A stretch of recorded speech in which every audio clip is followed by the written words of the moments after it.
大家好，我是阿胖，今天和大家分享一个我们河南的特色辣椒酱豆，好吃不油腻，超级下饭。我觉得比老干妈还要好吃，而且做法简单，7天就能吃。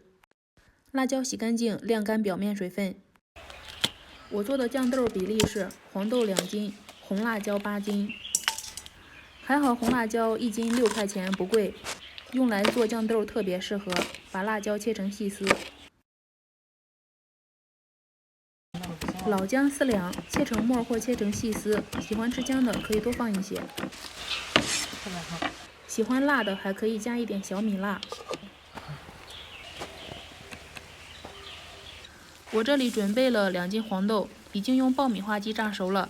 我觉得要比传统那种长毛的霉豆吃起来要健康许多。接下来开始调豆，加入食用盐400克。味精200克，白糖200克，香油500克，这里最好用香油，不建议用其他食用油。最后翻拌均匀，尽量使每一种调料都充分融合。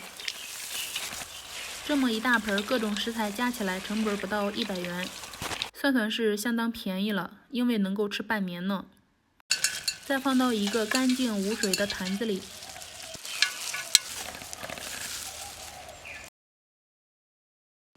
用手压紧实一些，最后把料汁也倒进去。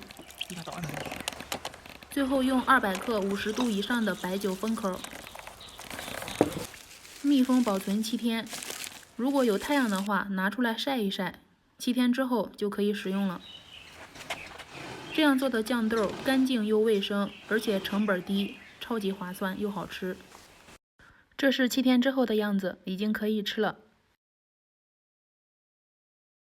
用来配馒头特别好吃，不需要其他的菜。大鱼大肉我能拒绝，但是这个酱豆我实在是控制不住我自己，太好吃了。喜欢的话就试试吧。